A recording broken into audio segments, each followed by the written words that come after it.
America Iran युद्ध का मैदान भले ही कूटनीतिक समझौते के बाद शांत हो गया हो, लेकिन विश्लेषकों का और खुद अमेरिकी नीति विशेषज्ञों के बीच यह बहस बहुत तेज है कि क्या इजरायल का साथ देकर अमेरिका इस जंग में फंस चुका है। अगर युद्ध के घोषित लक्ष्य और मौजूदा नीतियों की तुलना की जाए तो यह साफ होता है कि वाशिंगटन को इस जंग से फायदा कम, मोर्चों पर जख्म ज्यादा मिले हैं।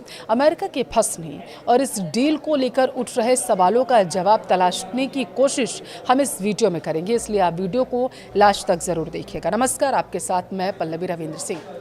अमेरिका और ईरान के बीच महीनों चली विनाशकारी जंग अब शांत हो चुकी है। स्विट्जरलैंड के जिनेवा में शांति समझौते को अंतिम रूप दिया जा रहा है, लेकिन युद्ध के मैदान में जो तस्वीरें सामने आई वो परेशान करने वाली रही हैं।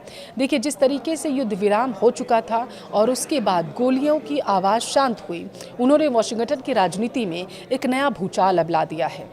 डोनाल्ड ट्रंप ने 28 फरवरी 2026 को जिस बड़े मकसद के साथ ईरान पर भीषण हमला करना शुरू किया, क्या वो पूरा हो चुका है? आज सबसे बड़ा सवाल यही है, क्या अमेरिका वास्तव में जीता है या फिर ये सिर्फ एक सरेंडर है? आज के इस विश्लेषण में हम बात करेंगे ईरान द्वारा अमेरिका को दिए गए 5 बड़े जख्मों के, जिसे ट्रंप प्रशासन शायद कभी भूल ही ना पाए। साथ ही जानेंगे कि कैसे इस शांति समझौते के बाद डोनाल्ड ट्रंप अपनी ही पार्टी और देश में पूरी तरीके से घिर चुके हैं। देखिए, अमेरिका और इजरायल का मुख्य लक्ष्य था ईरान की इस्लामी सत्ता को उखाड़ फेंकना और उनके परमाणु कार्यक्रम को पूरी तरीके से निस्तानाबूद कर देना। लेकिन 3.5 महीने के बाद हकीकत कुछ और ही बयां कर रही है। आइए आपको बताते हैं कि वो हकीकत क्या है। अमेरिका को किन 5 मोर्चों पर भारी नाकामी का सामना करना पड़ा? दरअसल अमेरिका ने शुरुआती हमलों में ईरानी सुप्रीम लीडर आयतुल्ला खामनेई और कई शीर्ष कमांडर्स को मार गिराया। ट्रंप को लगा था नेतृत्व खत्म होते ही ईरान का पूरा सिस्टम ताश के पत्तों की तरह धराशायी हो जाएगा, लेकिन ऐसा नहीं हुआ। उल्टे इस्लामी सत्ता पहले से कहीं ज्यादा मजबूत होकर उभर कर सामने आ गई। अमेरिका ने शुरुआती 900 हवाई हमले सिर्फ ईरान की मिसाइल क्षमता को नष्ट करने के लिए किए थे।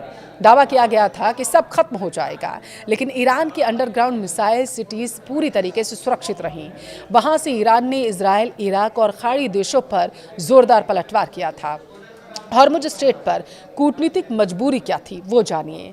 ट्रंप प्रशासन चाहता था कि दुनिया की सबसे अहम oil supply line Hormuz strait पर सैन्य ताकत से कब्जा हो जाए, लेकिन ईरान ने इसे तुरंत बंद कर दिया, जिससे कच्चे तेल के दाम आसमान छूने लगे। आखिर में अमेरिका को सैन्य कार्रवाई से नहीं बल्कि कूटनीतिक समझौते के आगे झुककर हॉर्मुज को खुलवाना पड़ा। अमेरिका ने सऊदी अरब, यूएई और कतर जैसे अपने खाड़ी सहयोगियों को सुरक्षा की पूरी गारंटी दी, लेकिन जब ईरान ने पलटवार किया और उनके ठिकानों को निशाना बनाया गया तो इन गल्फ देशों को पहली बार एहसास हुआ कि अमेरिका का रक्षा कवच भी उन्हें पूरी तरीके से बचा नहीं सकता। सबसे बड़ा झटका परमाणु मोर्चे पर लगा था। अमेरिका के हाथ ईरान के एनरिच्ड यूरेनियम का एक छोटा सा हिस्सा भी नहीं लगा। उल्टे ईरान ने अंतर्राष्ट्रीय निरीक्षण पर ही सवाल खड़े कर दिए। अब परमाणु मुद्दों को अगले 60 दिनों की बातचीत के लिए टाल दिया गया है। अब सवाल तो ये है कि क्या बीच ये जो अपनापन बताया जा रहा है, ट्रंप फंस चुके हैं क्या अपनों के बीच? अब वो सवालों के घेरे में हैं। देखिए, ईरान से 5 मोर्चों पर मिली निराशा के बाद जब ट्रंप प्रशासन ने जिनेवा में समझौते की मेज पर बैठने का फैसला किया था तो अमेरिका में राजनीतिक तूफान आ गया था। उपराष्ट्रपति JD वेंस स्विट्जरलैंड में ईरानी अधिकारियों के साथ मीटिंग करने वाले थे, लेकिन वाशिंगटन में ट्रंप को डेमोक्रेट्स और रिपब्लिकन दोनों की तीखी आलोचना का सामना करना पड़ा था। सवाल उठे कि आखिर अमेरिकी लॉमेक्स और नीति विशेषज्ञ इस डील से इतने खौफजदा क्यों हैं? डेमोक्रेटिक सीनेटर कोरी बुकर ने साफ शब्दों में इसे अमेरिका का सरेंडर बताया था। उनका कहना था कि इस डील से ईरान को अरबों खरबों डॉलर का फायदा होगा और यह अमेरिका की सबसे बड़ी नाकामी है। रिपब्लिकन पार्टी के अंदर से भी बगावत के सुर उठे। सीनेटर टेड क्रूज ने चेतावनी दी थी कि अमेरिका ईरान को जो अरबों डॉलर रिलीज कर रहा है उसका सीधा इस्तेमाल अमेरिका की हत्या और आतंकवाद को बढ़ावा देने में किया जाएगा। सीनेटर जॉन कॉर्निन को डर है कि इस पैसे से ईरान अपनी सेना को फिर से खड़ा कर लेगा। पूर्व रक्षा सचिव मार्क एस्पर ने भी इस डील पर गंभीर चिंता जताई थी। उनका मानना था कि अमेरिका ने ईरान को दबाव में लाने के बजाय सारे फायदे शुरुआत में ही दे दिए थे। विशेषज्ञ मानते हैं कि व्हाइट हाउस के पूर्व ऊर्जा सलाहकार आमोस और क्लियर व्यू एनर्जी के केविन बुक जैसे विशेषज्ञों का कहना है कि तेल एक्सपोर्ट पर दी गई भारी छूट ने अमेरिका को पहले से ज़्यादा असुरक्षित बना दिया है। चारों तरफ से हो रहे इस हमले के बीच ट्रंप प्रशासन अपने फैसले के बचाव में उतरा हुआ है। संयुक्त राष्ट्र में अमेरिकी राजदूत माइक वॉल्ट्ज ने स्पष्ट किया है कि सरकार आंखें मूंद कर यह डील नहीं कर सकती है। भरोसे पर नहीं, सत्यापन पर आधारित क्या चीज़ है अब वो समझिए। दरअसल वॉल्ट्ज का कहना है कि यह डील ईरान पर भरोसे की बुनियाद पर नहीं बल्कि सत्यापन पर टिकी हो सकती है। उनका तर्क है शांति को एक मौका दिया जाना चाहिए और अमेरिका बातचीत की मेज पर बेहद मजबूत स्थिति में है। वहीं रिपब्लिकन सीनेटर लिंडसे ग्राहम ने कूटनीति का समर्थन तो किया, लेकिन एक बड़ी चेतावनी भी इस बीच उन्होंने दे दी है। उन्होंने दावा किया कि अगर कूटनीति फेल होती है तो राष्ट्रपति ट्रंप सीधे हॉर्मुज स्ट्रेट पर सैन्य कब्जा कर लेंगे और अमेरिका उसे खुद चलाएगा।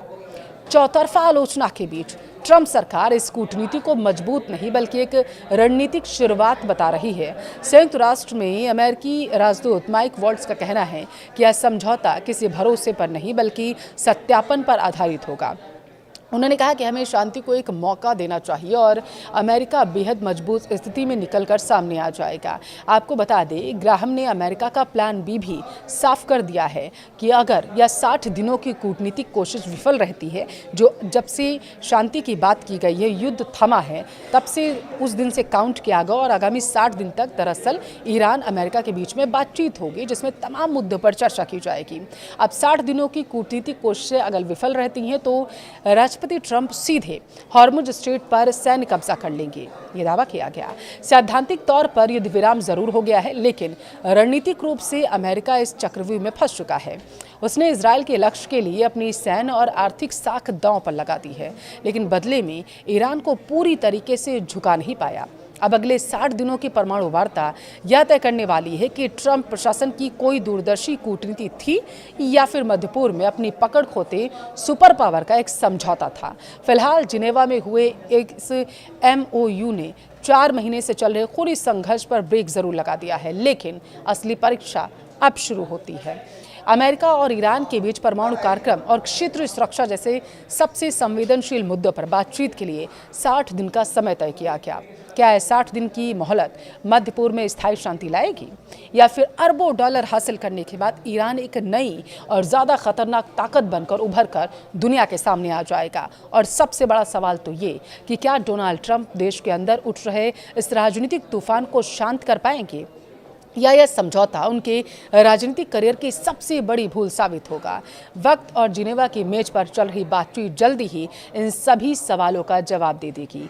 अपनी राय भी आप कमेंट में ज़रूर दीजिएगा।